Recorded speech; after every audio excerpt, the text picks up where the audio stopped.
कुछ दिन पहले पार्लियामेंट का स्पेशल सेशन अनाउंस हुआ और काफ़ी फैनफेयर से पुरानी पार्लियामेंट बिल्डिंग से नई पार्लियामेंट बिल्डिंग में ट्रांजिशन हुआ। वो अच्छी बात है और मेन फोकस स्पेशल सेशन का, पहले तो मालूम नहीं था ये स्पेशल सेशन क्यों हो रहा है, स्पेक्यूलेशन काफ़ी हुआ और फिर पता लगा कि इसका मेन फोकस महिला आरक्षण है। उसके बाद महिला आरक्षण तो बड़ी अच्छी चीज है, उसके बाद ये दो क्लॉजेस, इसमें दो फुटनोट्स हमें मिले। एक की महिला आरक्षण करने से पहले, महिला आरक्षण देने से पहले हमें सेंसस करना पड़ेगा और दूसरा डिलिमिटेशन करना पड़ेगा, और इन दोनों चीजों को करने के लिए बहुत साल लगेंगे। सच्चाई यह है कि महिला आरक्षण को आज किया जा सकता है। 33% आज जो सीट्स हैं लोकसभा में, विधानसभा में, वो महिलाओं को दी जा सकती है। कोई कॉम्प्लिकेटेड मामला नहीं है, मगर सरकार वो नहीं करना चाहती है। सरकार ने ये देश के सामने रख दिया है, मगर रियलिटी ये है कि ये इंप्लीमेंट आज से 10 साल बाद होगा। ये भी नहीं मालूम कि होगा या नहीं होगा। तो एक प्रकार से ये डिस्ट्रैक्शन टैक्टिक है, डाइवर्जन टैक्टिक है। डाइवर्जन किस चीज से हो रहा है? डाइवर्जन ओबीसी सेंसस से हो रहा है।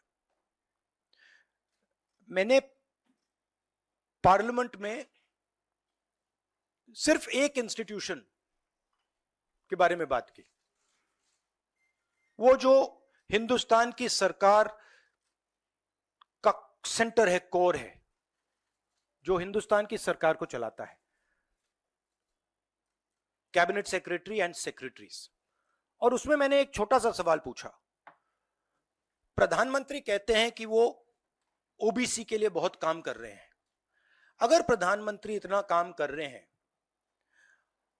तो 90 लोगों में से सिर्फ 3 लोग ओबीसी कम्युनिटी से क्यों हैं? पहला सवाल। दूसरा सवाल, मैंने यही एनालिसिस बजट को देख के की कि भैया पूरा हिंदुस्तान का बजट क्या है और ये जो ओबीसी ऑफिसर्स हैं ये इस बजट में से कितना कंट्रोल कर रहे हैं और क्या कंट्रोल कर रहे हैं। आदिवासी क्या कंट्रोल कर रहे हैं, दलित क्या कंट्रोल कर रहे हैं। ओबीसी हिंदुस्तान के 5% बजट को कंट्रोल कर रहा है, ओबीसी ऑफिसर्स। तो मुझे बात समझ नहीं आ रही है। प्रधानमंत्री हर रोज ओबीसी की बात करते हैं, ओबीसी प्राइड की बात करते हैं, मगर ओबीसी के लिए किया क्या? अब जब मैंने ये बात बोली, उनका रिस्पॉन्स बड़ा इंटरेस्टिंग है। वो कहते हैं कि लोकसभा में हमारा रिप्रेजेंटेशन है। लोकसभा में रिप्रेजेंटेशन का क्या लेना देना है? मैं कह रहा हूं कि बजट डिसीजन जो लेते हैं, जो बजट को ऑफिसर्स हैं, जो बजट को कंट्रोल करते हैं, 5% ओबीसी निर्णय ले रहे हैं। और मैंने सिर्फ यह सवाल पूछा, क्या हिंदुस्तान में ओबीसी की आबादी 5% है? यह मैं जानना चाहता हूं। अगर 5% है तो फिर वो ठीक है, उसको मैं एक्सेप्ट करने के लिए तैयार हूं। मगर अगर वो 5% से ज्यादा है तो मुझे यह पता लगाना है, और एक बार मैं मन बना लेता हूं, मैं छोड़ता नहीं हूं, मुझे यह पता लगाना है ये ओबीसी हिंदुस्तान में कितने हैं, और जितने हैं उतनी भागीदारी इनको मिलनी चाहिए। अब आप किसी लोकसभा में किसी भी एमपी से पूछ लीजिए, लोकसभा को टेंपल ऑफ डेमोक्रेसी कहा जाता है। आप किसी भी बीजेपी के एमपी से पूछ लीजिए कि वो कोई डिसीजन लेता है, कोई कानून बनाता है, कोई कानून बनाने में भाग लेता है, किसी से भी पूछ लीजिए, बिल्कुल नहीं। ना कांग्रेस का एमपी इस लोकसभा में, ना बीजेपी का एमपी, ना कोई और इंडिया का एमपी कोई डिसीजन लेता है। मतलब एमपीज को जैसे मंदिर में मूर्ति होती है वैसे मूर्तियां बना रखी हैं और ओबीसी की वहां पे मूर्तियां भर रखी हैं, मगर पावर बिल्कुल नहीं है, देश को चलाने में कोई भागीदारी नहीं है। यह सवाल मैंने उठाया है कि क्या, और हर ओबीसी युवा को यह समझना है कि क्या आपको इस देश को चलाने में भागीदारी मिलनी चाहिए, हां या ना? अगर मिलनी चाहिए तो क्या आपकी आबादी 5% है, हां या ना? यह सवाल है। और डिस्ट्रैक्शन इस बात से हो रहा है, बीजेपी को ये जो 2 पॉइंट्स हैं, महिला आरक्षण वाले, डिलिमिटेशन और सेंसस, इनको हटा देना चाहिए और एकदम महिलाओं को जो इज्जत मिलनी चाहिए, जो रिस्पेक्ट मिलनी चाहिए, जो भागीदारी होनी चाहिए, उनको एकदम वो कर दें।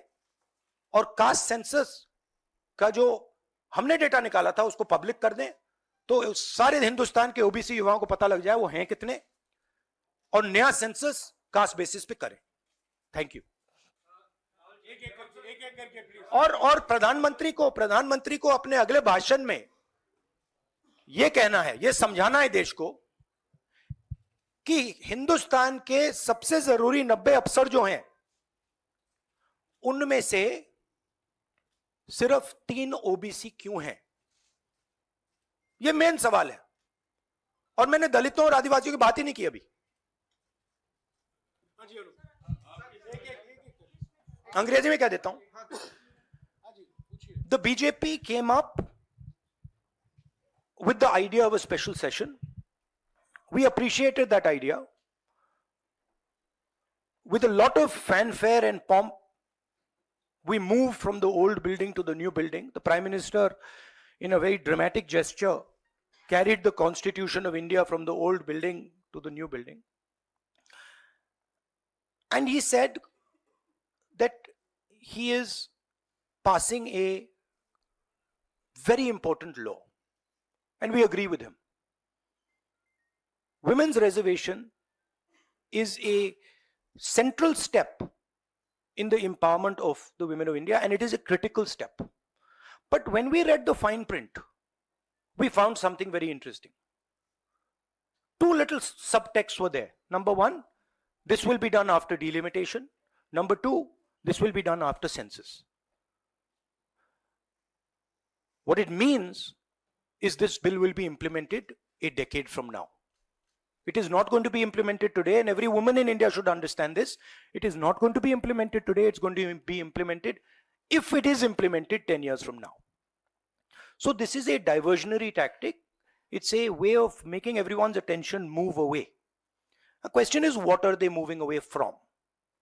And the answer is the caste census. And I'd like to explain why.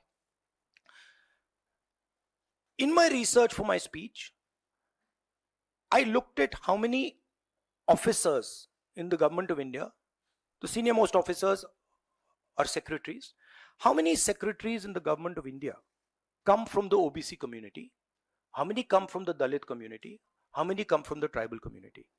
And I was shocked to find that 5% of the secretaries of the government of India, 3 officers in the government of India secretary level are OBC first. And then I asked another question, what budget do they control? And they control 5% of the budget. OBCs, Dalits, tribals, all put together control 6% of the budget. Tribals control 0.1 something of the budget. So this is a shocking finding. And I said this in Parliament. My point being that are the OBCs 5% of India? Is that the amount of participation we want of the OBC community? So the central question is, how many OBCs are there in India? How many different communities are there in India? If we want to distribute power to the people of India, we have to know this number. Otherwise, we are working without data. And so I placed this on the floor of the House. And I said, look, please tell us how many OBCs. We have the data. I know, because the government of India has already done the census and all this data is available. Why is the Prime Minister not releasing this data? And second, what is this delay in this census?